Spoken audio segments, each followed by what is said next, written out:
सबसे पहले इस धरा को हम नमन करते हैं, श्री वसुंधरा को प्रणाम करते हुए, क्षितिज और पृथ्वी मां को प्रणाम करते हुए आप सभी लोगों के हम बहुत ही आभारी हैं जो आप लोगों ने श्रीमद् भागवत कथा के निमित्त मुझे यहाँ आहूत किया। हमारा हृदय बहुत ही आह्लादित है। बस आप लोगों के विषय में बस एक चीज केवल कहनी है कि न भाषा भाव शैली है, न कोई सार गर्भित है, हृदय का प्रेम है जो आपके सेवा में समर्पित है। बस प्रेम है।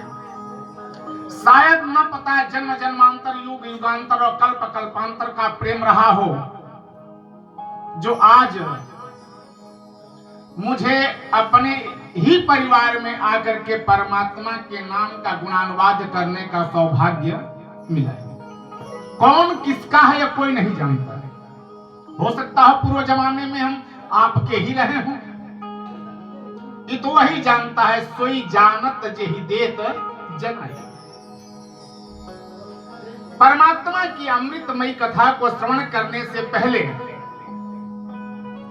हम अपने अंतःकरण को शुद्ध विशुद्ध स्वच्छ सुंदर और निर्मल बनाने का प्रयत्न करते हैं परमात्मा के भजन के साथ।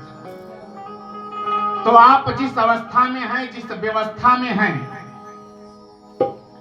जहां जैसे हैं,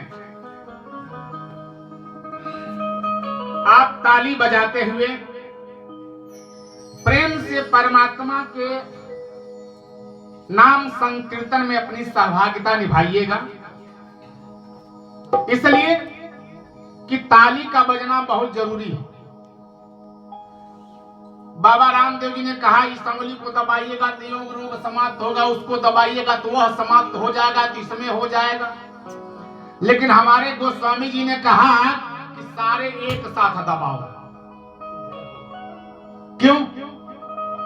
इसलिए कि जब सारे प्रेशर एक साथ होंगे तो सारे भव रोग समाप्त हो जाएंगे।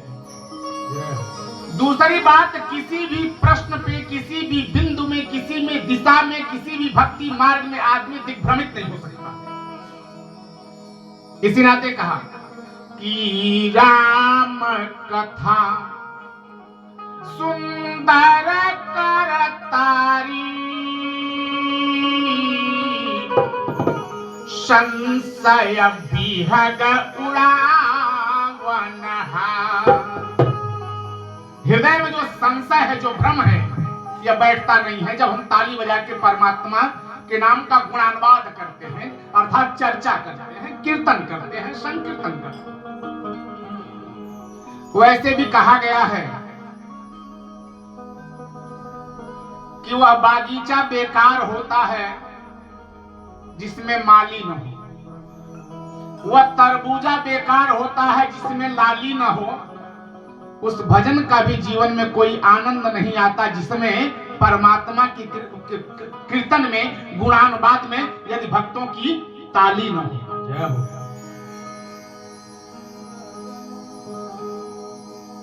तो सारे रोग समाप्त करने हैं यदि, तो ताली बजा करके प्रेम से इस तरह से ताली बजे। शरीर नचाने से बढ़िया है कि मन को नचाया जाए। मन को जब नचाएंगे परमात्मा के नाम के साथ, कीर्तन के साथ, कथा के साथ, तो जीवन का बहुत ही सुंदर आनंद आता है। लोग कहते हैं कि सतयुग नहीं है, त्रेता नहीं है, लेकिन मेरा अपना मानना है कि सतयुग और त्रेता से कुछ फर्क नहीं पड़ता। या तो हम लोग के जानकारी के लिए कि सतयुग व्यतीत हो गया तो त्रेता आया, त्रेता व्यतीत हो गया तो द्वापर आ गया, तो कलयुग चल रहा है। तो क्या करें? कलयुग है, कुछ करने नहीं देता, ही कौन कहा है? बाबा जी कहते हैं कि चारों जुग सब के उरा रहाई, या चारों जुग हम लोगों के हृदय में निवास है। इसका हम कैसे प्रयोग कर लेते हैं इसको हमको आभास नहीं होता है। किसी की संपत्ति दरवाजे पे पड़ी हो हम छुएंगे नहीं, उसकी हिफाजत करेंगे, यह सतयुग है।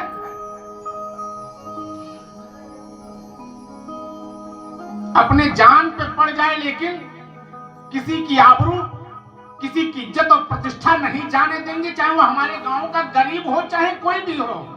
त्रेता है। लेकिन जब दूसरे के संपत्ति पे नजर डाल के बैठ जाए तो समझ लेना कि वह द्वापर है। फिर कलयुग में तो पूछना ही क्या। कलयुग में थोड़ी सी और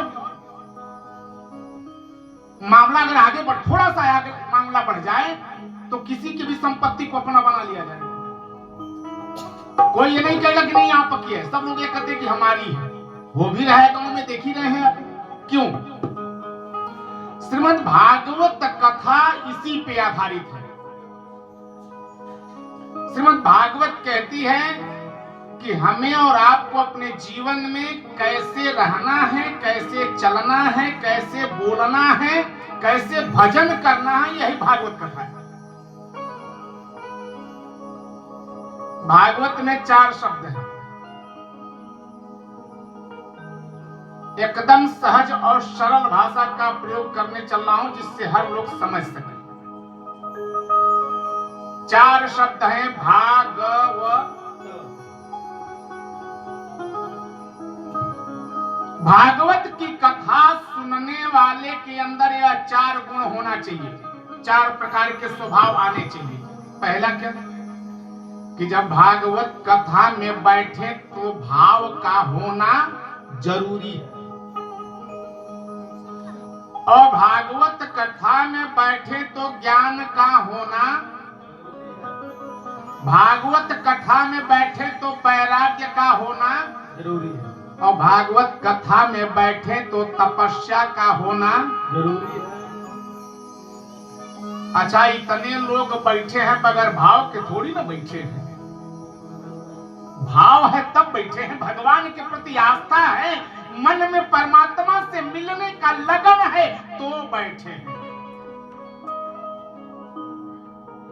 बस थोड़ी सी दिक्कत है कि भागवत कथा में लोगों को निमंत्रण दे करके बुलाना पड़ता है, और ऑर्केस्ट्रा होता हो तो वहां किसी को निमंत्रण देने की आवश्यकता नहीं, भीड़ वैसे भी इकट्ठी हो जाती है। नेताओं की सभा में लोग ट्रैक्टर के बल पे आते हैं। नेताओं की सभा होती हो तो वहां लोग ट्रैक्टर के बल पे आते हैं, और परमात्मा की कथा में कैरेक्टर के बल पे आते हैं। यह परमात्मा की कथा है। यहां सब लोग नहीं आते जिनका चरित्र बढ़िया होगा, जिनके चरित्र प्रमाण पत्र पे परमात्मा ने दस्तक कर दिया है कि तुम हमारे हो, वह कथा के पांडाल में आते हैं।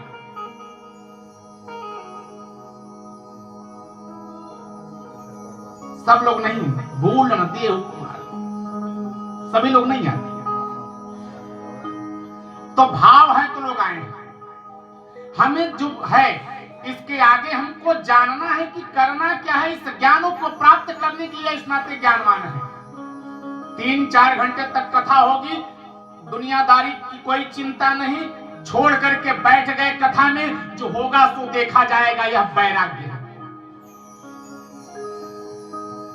और कथा के अनुसार, कथा के मर्यादा के अनुसार बैठ करके परमात्मा की कथा सुनेंगे, यह तपस्या है।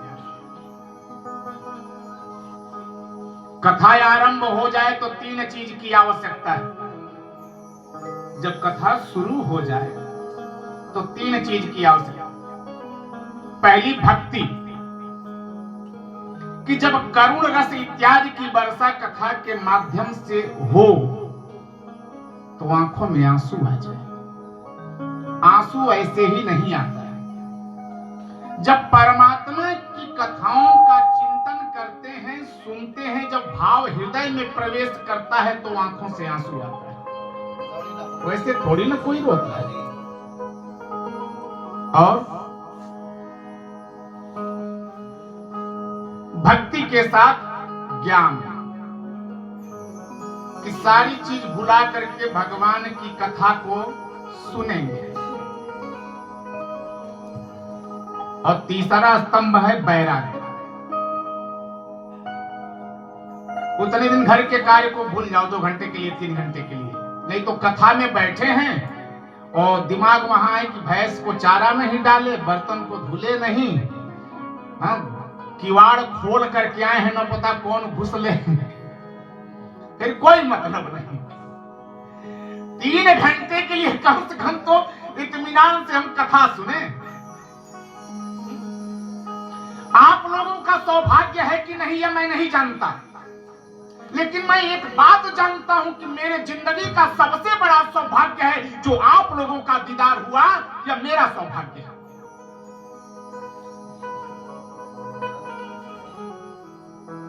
इसी नाते भागवत की कथा है।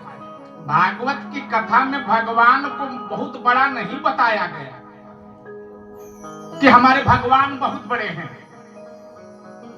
इस दुर्लभ ग्रंथ में परमात्मा के भक्तों को सबसे बड़ा बता दिया गया। इस नाते इस ग्रंथ का नाम श्रीमद् भागवत है। जिस ग्रंथ में परमात्मा से बढ़कर के परमात्मा के भक्तों की चर्चा हो, ऐसे दुर्लभ ग्रंथ को हम श्रीमद् भागवत कहते हैं। भागवत कोई साधारण थोड़ी नहीं, इसीलिए सारी कथा सुनने की व्यवस्था है, भागवत की कथा को पीने की व्यवस्था है। राम की कथा सुनिए, लेकिन यह कृष्ण कथा है, भागवत है, इसको पी लीजिए। मैं नहीं कहता, हमारे तो अपने कोई शब्द नहीं है, मैं नहीं, मेरा नहीं, यह तन किसी का है दिया, जो कुछ हमारे पास है यह धन किसी का है। हम नाहक अहंकार करके बैठ गए कि यह मेरा है, यह मेरा है। लेकिन जीवन का सबसे बड़ा सौभाग्य तब उदय होता है जब यह प्राणी अपने मुख से कहे कि प्रभु यह तो दिया हुआ आपका प्रसाद है, मैं केवल रक्षा करने का उत्तरदायित्व मेरे कंधों पे है। वास्तविकता तो जीवन की है कि तुम मेरे हो।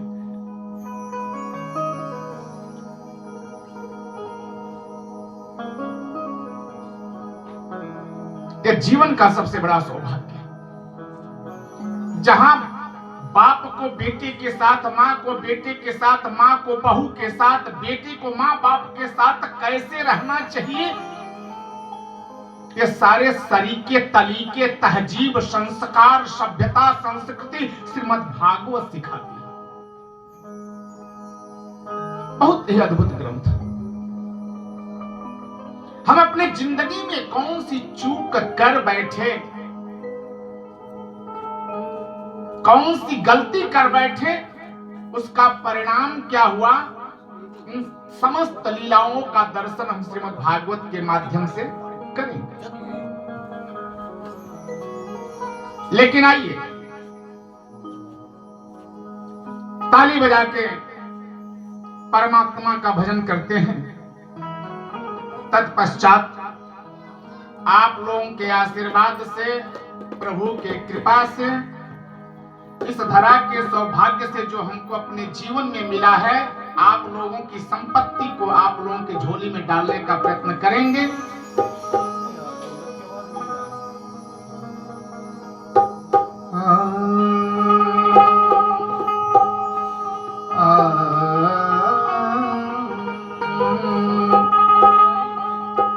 राधे श्याम वंदना श्री सीताराम वंदना, राधे श्याम वंदना श्री सीताराम वंदना, राधे श्याम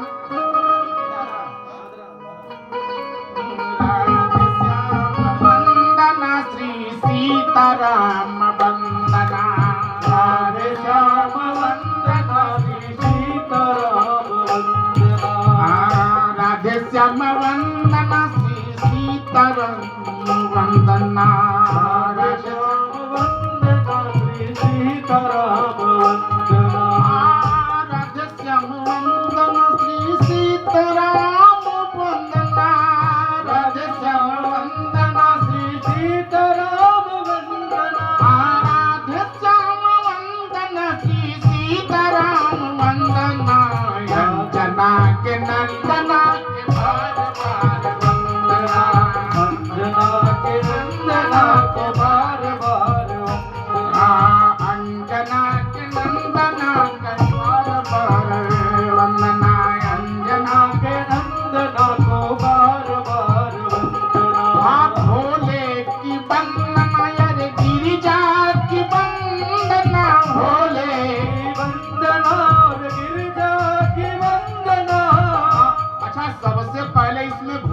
वंदना की। काहे भोले की गई? हो का मतलब होता है संस्कृत में हे, और अंतिम शब्द क्या है? ले। बाबा भोलेनाथ के दरवाजे पे भक्त जब जाके कहता है भो, तो बाबा कहते हैं तू अपनी मुराद ले, मेरा पिंड छोड़ दे। अरे भोले की वंदना, अरे गिरिजा वंदना, भोले की वंदना, गिरिजा की वंदना, भोले की वंदना, अरे गिरिजा की वंदना, भोले की वंदना, गिरिजा की वंदना, भोले की वंदना, अरे गिरिजा की वंदना, गिरिजा के नंदना के वंदना, गिरिजा के नंदना को बार बार वंदना, गिरिजा के नंदना के बार बार वंदना, गिरिजा के नंदना को बार बार वंदना, गंगा की वंदना, अरे जमुना की वंदना, गंगा की वंदना, यमुना की वंदना, गंगा की वंदना, अरे यमुना की वंदना, गंगा की वंदना, यमुना की वंदना, गंगा की वंदना, अरे जमुना की वंदना, सरजू महारानी के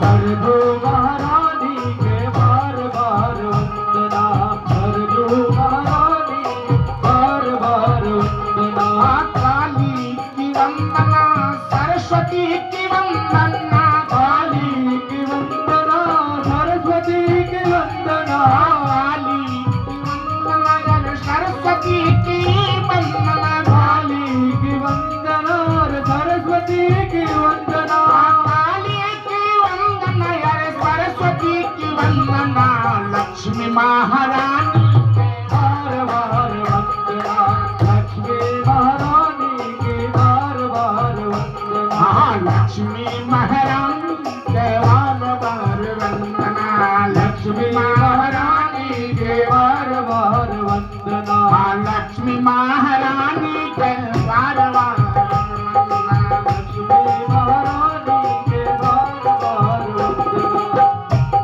आगे के लोग तो ताली बजा रहे हैं, पीछे के लोग नहीं बजा रहे। अच्छा एक बात बताइए कि कोई बुरा कर्म करने के लिए कह रहे हैं क्या? भगवान की कथा में ताली बजाने से अगर आदमी को बेइज्जती महसूस होती तो न बजाए। अच्छा हाथों में अगर दम न हो तो न बजाए, हाथ में कोई रोग हो गया हो तो न बजाए, फोड़ा इत्यादि हो तो न बजाए। लेकिन भगवान के नाम पे जगत जय कौन बोलता है? जय में जो दो शब्द है, ज माने जगत, य माने यश। जो व्यक्ति चाहता है कि इस जगत में हमको यश मिले, प्रतिष्ठा मिले, वो जय बोलता है।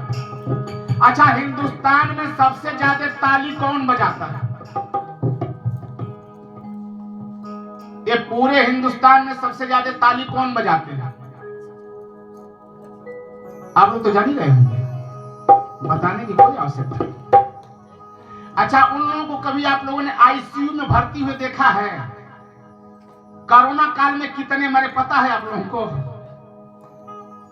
है?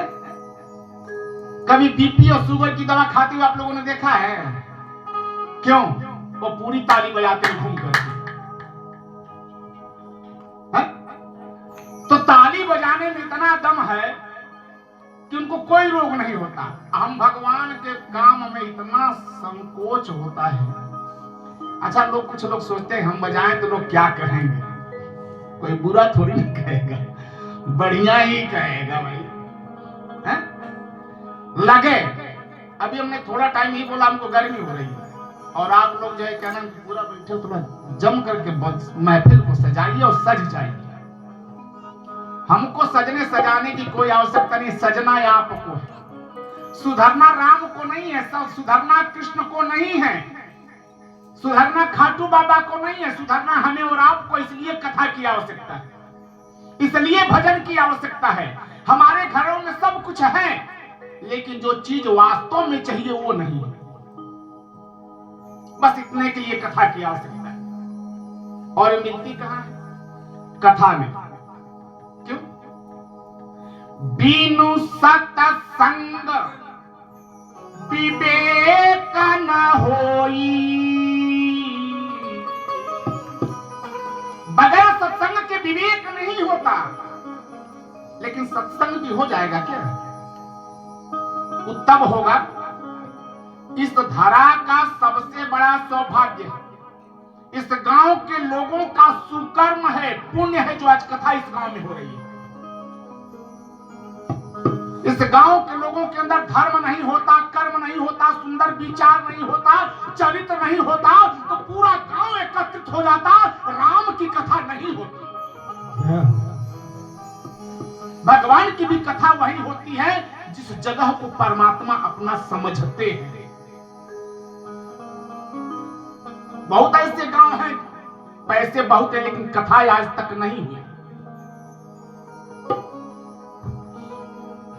किसी ने कहा उस प्रेम को प्रेम कहें हम क्यों, जिस प्रेम को प्रेम मथा ही न हो। उस मित्र को मित्र कहें हम क्यों, जिस मित्र में मित्र व्यथा ही न हो। अरे उस गांव को गांव कहें कैसे, जिस गांव में प्रभु की कथा ही न हो, जिस गांव में प्रभु की कथा ही न हो। वो मित्रता बेकार है। जो मित्र एक दूसरे के प्रेम को न समझता हो, दर्द को न समझता हो, मित्रता नहीं है।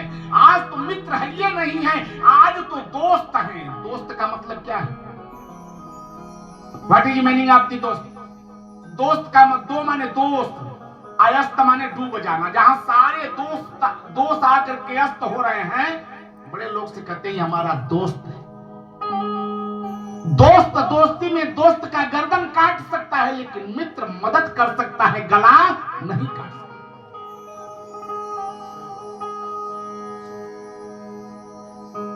इसलिए कथा की आवश्यकता है।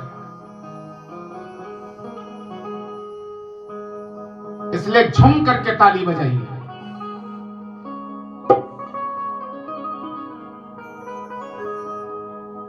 श्री राधे श्याम वंदना, श्री सीताराम वंदना, श्री राधे श्याम वंदना, श्री सीताराम वंदना, राधे श्याम वंदना,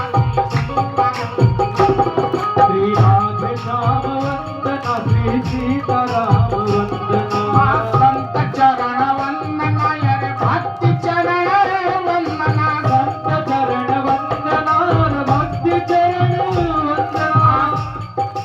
संत चरण वंदना, भक्ति चरण वंदना, संत चरण वंदना, भक्ति चरण वंदना, संत चरण वंदना, अरे भक्ति चरण वंदना। गुरुजन के चरणन की बार बार, गुरुजन के चरणन की बार बार वंदना, गुरुजन की चरणन की बार बार वंदना। मातृ चरण वंदना, पितृ चरण वंदना, मातृ चरण वंदना, पितृ चरण वंदना। जिसने जन्म दिया अपने कोख से उसकी भी वंदना, जो पालनहार है इस जीवन का उसको भी वंदना, और जिसके कृपा से आज इस जमी पे रहने का सुअवसर मिला है उसकी भी वंदना हो रही है।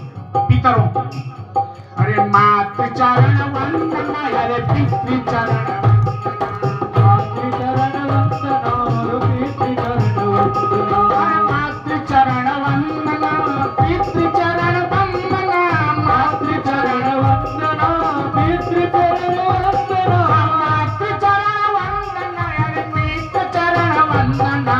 पितरों के चरणों की बार बार, पितरों के चरणों की बार बार वंदना, पितरों के चरणों की बार बार। प्रेम से बोलिए भागवत भगवान की जय हो। और कुलेरी धाम की जय हो समस्त श्रोता समाज की जय हो जय जय श्री सीताराम हर हर महादेव शंभो।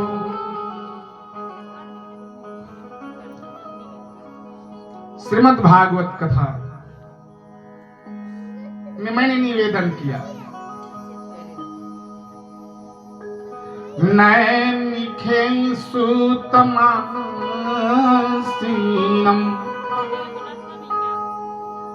नैमिषारण्य में श्री सूत जी महाराज का पदार्पण हुआ। सौनकादि ऋषियों ने प्रणाम किया, महाराज हमारे जीवन का सबसे बड़ा सौभाग्य जिसमें आपके दर्शन हुए। जीवन में सच्चे संत का दर्शन हो जाए तो सौभाग्य उदय हो जाए। और